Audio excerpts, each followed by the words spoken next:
मित्रांनो, KGF हे नाव ऐकलं की डोळ्यासमोर उभा राहतो तो रॉकी भाई. सोन्याच्या खाणी, साम्राज्य आणि अफाट संपत्ती. पण तुम्हाला माहीत आहे का?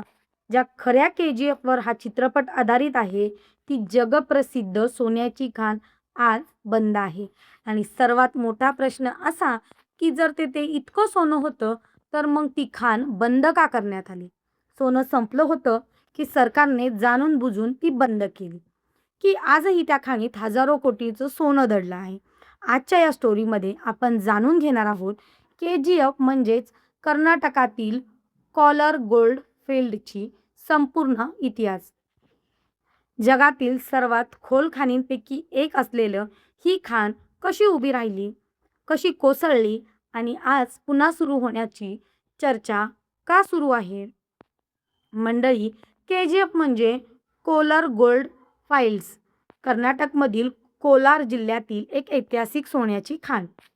इतिहासकारांच्या मते या भागात सोनं असल्याचं माहिती हजारो वर्षांपूर्वी होती.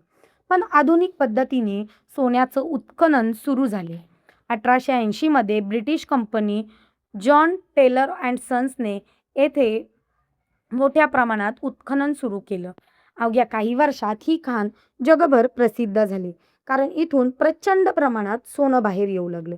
ब्रिटिश काळात KGF भारतातील सर्वात महत्त्वाचा औद्योगिक केंद्रापैकी एक बनलं.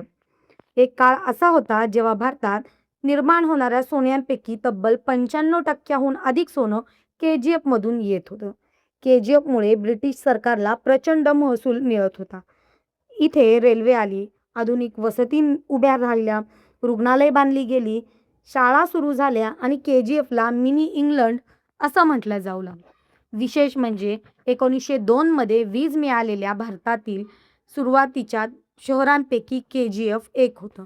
पण ज्याप्रमाणे प्रत्येक सुवर्ण काळाला अस्त असतो, तसंच KGFच्याही बाबतीत घडलं. खाण अधिक खोल जात गेली. सुरुवातीच्या काळात जमिनीच्या वरच्या आणि मध्यम स्तरातील सोनं सहज मिळत होतं. पण वर्षानुवर्ष उत्खनन सुरू राहिल्यानंतर सोन्याचे समृद्ध साठे कमी होऊ लागले. आता सोनं मिळण्यासाठी कामगारांना अधिक खोल जाऊ लागलं होतं. KGF मधील चॅम्पियन रीप ही खाण जगातील सर्वात खोल खाणीपैकी एक मानली जाते. काही भागांमध्ये उत्खनन तब्बल 3 किलोमीटरपेक्षा अधिक खोलीवर पोचले होतं. कल्पना करा, जमिनीखाली जवळपास 10,000 फूट खोल, अंधार, उष्णता आणि जीव धोक्यात घालून काम करणारे हजारो कामगार. सोनं संपलं होतं का? आता इथे एक महत्त्वाचा प्रश्न येतो. KGF बंद होण्यामागे खरंच सोनं संपलं होतं का? याचं उत्तर आहे पूर्णपणे नाही. अनेक तज्ज्ञ आणि समितीच्या अहवालानुसार खाणीमध्ये सोन्याचे काही साठे आजही अस्तित्वात आहेत. मग खाण बंद का झाली? कारण समस्या सोन्याची नव्हती, तर ते बाहेर काढण्याच्या खर्चाची होती. जितकं सोनं मिळत होतं त्यापेक्षा ते काढण्यासाठी होणारा खर्च जास्त होता. म्हणजेच सोनं शिल्लक असलं तरी त्यातून नफा होत नव्हता. वाढता खर्च, खाण जसजशी खोल जात होती तसा खर्चही प्रचंड वाढत होता. 3 किलोमीटर खोलीवर काम करणं म्हणजे ऑक्सिजन पोहोचवणं, पाणी बाहेर काढणे, तापमान नियंत्रित ठेवणे, यंत्रणा चालवणे आणि कामगारांच्या सुरक्षेची व्यवस्था करणे, हे सगळं अत्यंत महागडं होतं. एका टप्प्यावर परिस्थिती अशी झाली की 1 ग्राम सोनं काढण्यासाठी जेवढा खर्च येत होता, त्यापेक्षा बाजारात त्या सोन्याची किंमत कमी होती. कोणताही उद्योग अशा परिस्थितीत फार काळ टिकू शकत नाही. भारताला स्वातंत्र्य मिळाल्यानंतर 1956 मध्ये सरकारने या खाणीचे राष्ट्रीयकरण केले. नंतर या खाणीचं व्यवस्थापन भारत गोल्ड माइन्स लिमिटेड म्हणजेच BGML या सरकारी कंपन्यांकडे देण्यात आलं. सुरुवातीला सर्व काही व्यवस्थित चाललं. पण पुढे वाढता खर्च, घट्ट उत्पादन, आर्थिक अडचणी आणि तांत्रिक मर्यादा यामुळे BGML तोट्यात जाऊ लागला. 1990च्या दशकात BGMLची आर्थिक परिस्थिती गंभीर झाली. कंपनीवर कोट्यावधी रुपयांचा बोजा वाढू लागला. उत्पादन घटत होतं, खर्च वाढत होता आणि नफा जवळपास शून्यावर आला होता. सरकारने विविध पर्याय तपासले. काही ठिकाणी आधुनिकीकरणाचे प्रयत्न झाले आणि त्यानंतर अपेक्षित परिणाम मिळाले नाहीत. शेवट सरकारसमोर एकच पर्याय उरला, खाण बंद करणं. 2001 मधील मोठा निर्णय. 28 फेब्रुवारी 2001 हा दिवस KGFच्या इतिहासातील सर्वात काळा दिवस मानला जातो. भारत सरकारने अधिकृतपणे खाण बंद करण्याचा निर्णय घेतला आणि 121 वर्षाचा इतिहास असलेल्या या सोन्याच्या साम्राज्यावर पडदा पडला. खाण बंद होताच हजारो कामगार बेरोजगार झाले. अनेक कुटुंबावर उपासमारीची वेळ आली. पूर्ण शहराची अर्थव्यवस्था कोलमडली. खाण बंद झाली, पण तिचे परिणाम आजही दिसतात. अनेक कामगारांना दुसऱ्या शहरात स्थलांतर करावं लागलं. अनेक वसती ओस पडल्या. व्यापार बंद झाले. रुग्णालय आणि इतर सुविधा कमकुवत झाल्या.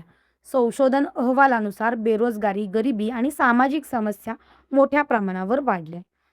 आता पुन्हा एकदा सर्वात मोठा प्रश्न, आजही KGFमध्ये सोनं आहे का? तज्ज्ञांच्या मते होय.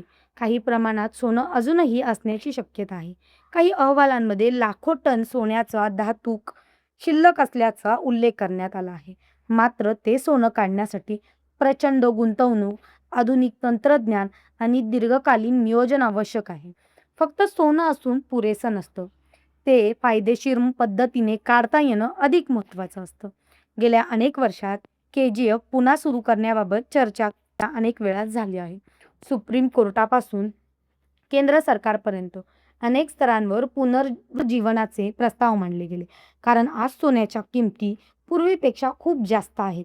त्यामुळे काही तज्ज्ञांच्या मत आहे की पूर्वी तोट्यात असलेले उत्खनन आज कदाचित फायदेशीर ठरू शकतं. पण अद्याप कोणत्याही मोठ्या प्रमाणावरील व्यावसायिक उत्खननाला अंतिम स्वरूप मिळाले नाही.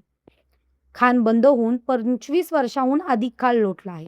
तरीही KGF परिसरात आजही काही लोक सोनेरी धातूक असलेली माती शोधताना पकडले जातात. कारण स्थानिक लोकांमध्ये अजूनही असा विश्वास आहे की या जमिनीत सोन्याचे सूक्ष्म कण आजही शिल्लक आहेत. यावरून एक गोष्ट स्पष्ट आहे, KGFचं आकर्षण आजही संपलेलं नाही.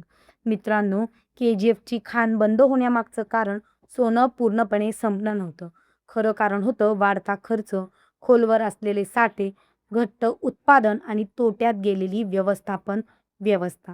एकेकाळी भारताच्या सुवर्ण इतिहासाचा अभिमान असलेला KGF आजही लाखो लोकांच्या आठवणीत जिवंत आहे आणि कदाचित भविष्यात आधुनिक तंत्रज्ञानाच्या मदतीने ही खाण पुन्हा एकदा सुरू झाली तर KGFच्या इतिहासात आणखीन एक सुवर्ण अध्याय लिहिला जाऊ शकतो. पण तोपर्यंत KGF ही केवळ एक चित्रपटाची गोष्ट नाही, तर भारताच्या औद्योगिक इतिहासातील वैभव, संघर्ष आणि पतनाची खरी कहाणी आहे. धन्यवाद.